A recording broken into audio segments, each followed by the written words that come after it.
சாய்ராம், என் அன்பு செல்லமே, என்னுடைய தங்கமே, உங்கள் அனைவருக்கும் என்னுடைய புத்தாண்டு நல்வாழ்த்துக்கள். இந்த சாயுடைய ஆசிர்வாதமும் அனுகிரகமும் எப்பொழுதும் எந்நாளும் உங்களுடன் இருந்து கொண்டே இருக்கும். நான் இன்று உங்களை சந்திக்க வந்தது மிகப்பெரிய உனக்காக.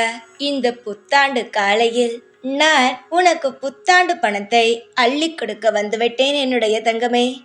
என்னிடமிருந்து நீ பெற்றுக்கொள். இந்த நாளிலிருந்தே உனக்கு பண கஷ்டங்கள் வராது. மாதம் மாதம் உனக்கு அதிகமான சம்பளம் வரும்படி நான் உன்னுடைய வாழ்க்கையில் எல்லாவற்றையும் முன்னேற்றி காட்டுவேன். எனக்கு ரொம்ப சந்தோஷமாக இருக்கிறது என்று ஏன் தெரியுமா? இனிமேல் இந்த ஆண்டிலிருந்து உன்னுடைய வாழ்க்கையில் எல்லாமே சந்தோஷமாக நடக்கப் போகிறது பாத்தியா? ஏற்கனவே உன்னுடைய வாழ்க்கையில் எல்லாமே பிரச்சனையாகவே இருந்தது. அது எல்லாமே போன வருஷத்தோட 2024 முடிந்து விட்டது. இந்த 2025 ஆண்டிலிருந்து உன்னுடைய வாழ்க்கையில் நீ நிச்சயமாக உன்னுடைய அளவுக்கு உன்னுடைய வாழ்க்கையில் மிகப்பெரிய ஒரு வசதியினை பார்க்கத்தான் போகிறாய். உன்னுடைய உறவுகள் நீ எங்காவது திருமணத்திற்கோ இல்லை ஏதாவது ஒரு விழாவுக்கோ செல்லும் பொழுது உன்னை பார்த்தாலே இவள் வந்து விட்டாள், இவள் முகத்தில் முழித்தால் எப்படி இருக்கும், உருப்படுமா என்றெல்லாம் பேசுவார்கள். இதையெல்லாம் பார்க்கும் பொழுது உன்னுடைய மனமானது அவ்வளவு வேதனைப்படும். என்னடா, பணம் இருந்தால்தான் மதிக்கிறார்கள், பணம் இல்லை என்றால் ஒரு மனுஷனை ஒரு ஒரு பொருளாக கூட மதிப்பது இல்லையே என்று நீ ஒவ்வொரு முறையும் கலங்கி நிற்கும் பொழுது நான் நினைப்பேன், நிச்சயமாக இவர்களுக்கு மத்தியிலாவது தன்னுடைய பிள்ளையை வாழ வைக்க வேண்டும். தன்னுடைய பிள்ளையானது தன்னையே நம்பிக்கொண்டு இருக்கிறது, நிச்சயமாக வாழ வைக்க வேண்டும் என்று. ஆனால் நான் எடுத்திருக்கும் முடிவில் இன்றுதான் நல்ல நாள். இந்த நல்ல நாளில் உன்னுடைய வாழ்வில் நீ நினைத்தே பார்க்காத அளவுக்கு உன்னுடைய வாழ்க்கையில் இன்றிலிருந்து பணம் கிடைக்க ஆரம்பிக்கும். அதிர்ஷ்டம் என்று சொல்வார்கள் தெரியுமா? எதை தொட்டாலுமே அது பெரிய அளவில் ஆகும் தெரியுமா? அந்த மாதிரியான அதிர்ஷ்டங்கள் உன் வாழ்க்கையில் கிடைக்கும். யாரையும் பார்த்து பயப்படாமல், அதாவது கடன் வாங்கிவிட்டோமே, கடனை கொடுப்பதற்கு அந்த ஆள் வந்து நிற்பாரே, எப்படி அந்த ஆளிடம் இருந்து தப்பிப்பது, எப்படி அந்த ஆளுக்கு பதில் சொல்வது, நாளை பொழுது விடிந்தால் அந்த கடன் கொடுத்தவன் வந்து வீட்டு வாசலில் நின்று கத்துவானே, இப்படி என்ற எந்த ஒரு கவலையுமே இல்லாமல் உன்னுடைய வாழ்க்கையில் நான் சந்தோஷத்தை ஏற்படுத்துவேன். பொன்னான என்னுடைய பிள்ளைக்கு எல்லாமே இனி பொன்னாகத்தான் நடக்கும். உன்னுடைய கர்மவினையானது முடிந்து விட்டது. போன வருடத்தோட உன்னுடைய கர்மவினையானது முடிந்துவிட்டது. இனிமேல் உன்னுடைய வாழ்க்கையில் துவங்க போகும் ஒவ்வொரு நாளும் இன்பமாகவே இருக்கும். அதாவது இன்பம் என்றால் சாதாரண இன்பம் அல்ல.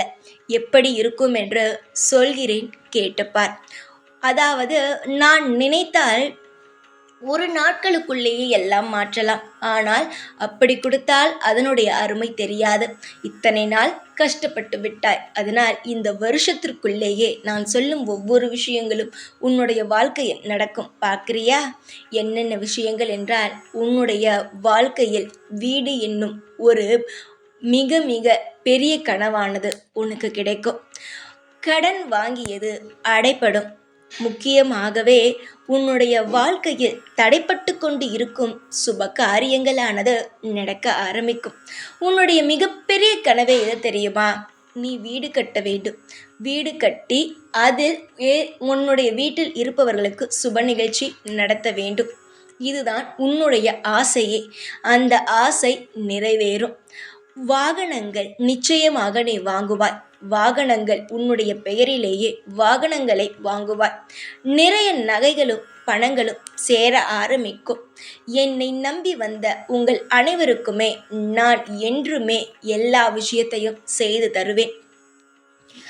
எந்த ஒரு விஷயத்திலும் பார்த்து கவனமாக இருக்க வேண்டும். ஏன் தெரியுமா? இவ்வளவு விஷயங்களும் உனக்கு கிடைத்தது. ஆனால் பார்ப்பவர்கள் கண் வைக்கத்தான் செய்வார்கள். அதனால் எப்பொழுதும் வெளியில் செல்லும் பொழுது என்னுடைய உதியை நெற்றியில் வைத்துவிட்டு செல். நிச்சயமாக கண் திருஷ்டியானது உன் மீது படாது. அதுபோலவே காலில் கருப்பு கயிறை கட்டிக்கொள். காலில் கருப்பு கயிறை கட்டிக்கொள், கண் திருஷ்டியானது படாது. இன்னொரு விஷயம் நான் உனக்கு சொல்கிறேன். உன்னுடைய வாழ்க்கையில் எல்லா விஷயமும் தவறாக நடக்கிறதே என்று இனிமேல் நீ நினைக்கவே கூடாது. என்னென்ன விஷயங்கள் நடக்கப் போகிறது இந்த ஆண்டு முழுவதும் என்பதை நான் சொல்லிவிட்டேன். வீடு வாங்குவாய், வீடு வாங்கி அதில் சுப நிகழ்ச்சிகளை நடத்துவாய். கடன்கள் நிச்சயமாக அடைப்படும். நகைகளும் பணங்களும் உன்னுடைய வாழ்க்கையில் சேர்ந்து கொண்டே இருக்கும். அது மட்டுமல்ல தங்கமே, உன்னுடைய வாழ்க்கையில் வாகன வசதிகள் நிச்சயமாகவே வரும். இனிமேல் இந்த ஆண்டிலிருந்து உன்னுடைய வாழ்க்கையில் எல்லாமே ஏற்றங்களாகத்தான் இருக்குமே தவிர எந்த ஒரு நிமிஷமும் இது இல்லை அது இல்லை என்று இருக்காது. அதுபோலவே நீ ஒரு விஷயத்தில் மிக மிக சாஸ்திரத்தை பார்க்கிறாய். தயவு செய்து நீ அதிகமாகவே சாஸ்திரங்களை எல்லாம் பார்க்க வேண்டாம். அதாவது ஒரு பொருள் கீழே விழுந்து உடைந்து விட்டது என்றால் ஏதோ ஒன்று நடக்கப் போகிறது என்றெல்லாம் நினைக்காதே. அது விழுந்து உடைந்து விட்டது, அவ்வளவுதான். அதை நினைத்து நினைத்து கவலைப்படக்கூடாது. ஒரு கண்ணாடி பாத்திரம் கீழே உடைந்து விட்டது என்றால் ஏதோ ஒன்று நடக்கப் போகிறதோ, அதனால்தான் இது விழுந்து அறிகுறிகளை காட்டுகிறதோ என்றெல்லாம் நீ நினைக்கவே வேண்டாம். அது கை தவறி விழுந்திருக்கிறது, அப்படியே விட்டுவிட. அதையெல்லாம் விட்டுவிட்டு ஏதாவது நடக்குமோ என்றால் நீ நினைத்தது தானே நடக்கும். அதனால் எந்த ஒரு விஷயத்தையும் அதிகமாக நீ இப்படியானால் இப்படி நடக்குமோ என்றெல்லாம் நீ நினைக்காதே. எதுவாக இருந்தாலும் அதிகமாக நீ பார்க்கும் பொழுது பயத்தை தான் அது உனக்கு ஏற்படுத்தி தரும். நீ எந்த ஒரு விஷயத்திலும் அதிகமாக இந்த விஷயம் செய்தால் அந்த விஷயம் நடக்குமோ, ஒரு பாத்திரம் உடைந்தால் தேவையில்லாத பிரச்சனைகள் வருமோ, இதெல்லாம் நினைக்காதே. பாத்திரமானது உடைந்து விட்டது, அதை அள்ளி கொட்டிவிட்டு அடுத்த வேலை பார்க்க வேண்டியது தானே தங்கமே. உனக்கு என்ன தேவையோ அது நான் தருவேன். ஒரு பாத்திரம் உடைந்து விழுந்ததினால் உன் வாழ்க்கையில் பிரச்சனைகள் எல்லாம் வராது, ஆபத்துகள் எல்லாம் வராது. நீயாக எதையும் போட்டு குழப்பிக்கொள்ளாமல் இருந்தால் எல்லாமே நல்லதாகவே நடக்கும்.